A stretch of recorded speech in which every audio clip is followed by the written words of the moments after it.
Hey, this is Pete Saronis with Dots and Bridges, having a weekly conversation with Samara Schulman, On Point Consulting, president and colleague and pal. How you doing, Samara? I'm doing awesome. How are you? I'm doing great. And I think in one of our recent chats, we talked about summertime and kids and no longer in school and how that creates opportunity to get up and get to work a little earlier or not running around. But because I think we touched on it recently too, is this idea of kids and phones and gaming and the good, bad, and indifferent. Well, how do you think about that with your kids and gaming? First of all, I love the timing of this conversation because my 6-year-old, I don't know how many times this morning has already asked me to buy him whatever on Minecraft. It's a real problem. It got me thinking, aside from my kids, got me thinking about, I read an article from Bloomberg a few weeks ago at this point already. Anybody who wants to go and read it, it was called Kids Hooked on Video Games Prompt the Flurry of Lawsuits. Yeah, the title pretty much says it all. The basic idea of the article, and I don't want to make the article too basic, it's a great article, but it's how there are more and more lawsuits presenting themselves against the gaming industry because kids are getting addicted to it. And it questions, is gaming addiction a real thing? And there seems to be proof that it is, that whether it's causing seizures or things of that nature from kids just gaming and gaming for hours and hours a day.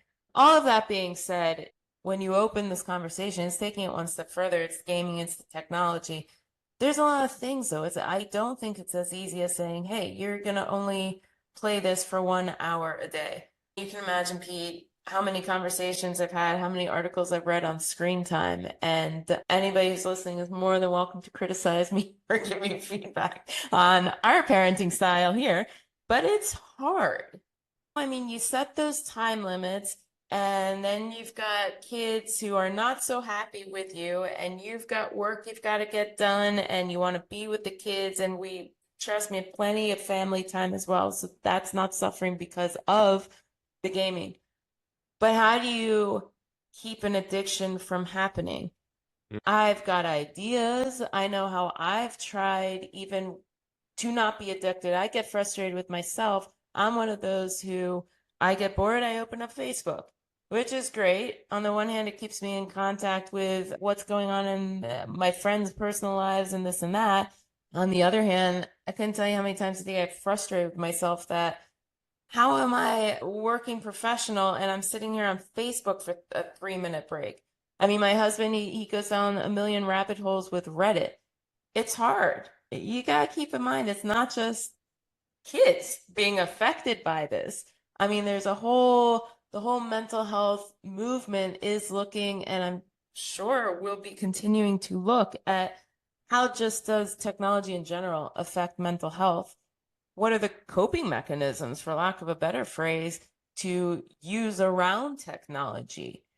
I'm just thinking about conversation as a parent, and I'm not a gamer, but I know many adults who are gamers. And your Reddit comment made me laugh because I'm like, oh, I've been down those rabbit holes. I mean, there's the addiction component, there's the promise of gaming, there's the balance, and just some things based on what you said that come to mind are it's an escapism mechanism. Good, bad, or indifferent can create social isolation. I hear that a lot. I mean, these are from parents who say, I'm worried about these things. Sleep deprivation, it costs money to buy apps, but then it's a social connection. Yes, Can it absolutely. help you cognitively develop the therapeutic benefits we've talked about in the past? If you're elderly and you want to have some app or something help you with anxiety reduction, or who knows, and you could be creative, right. So gaming, good, bad, or indifferent, I think the balance is, you alluded to some of this, moderation, being self-aware, but it's here to stay. So those are my thoughts. Did that resonate with you?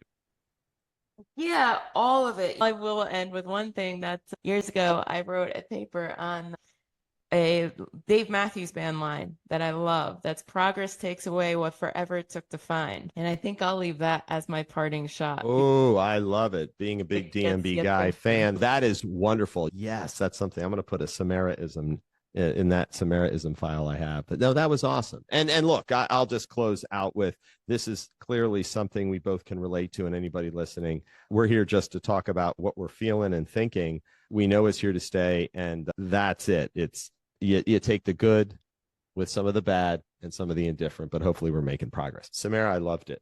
I love the conversation. It hit home as it always does. And I look forward to our next chat. Me as well. Thanks, Pete. See ya.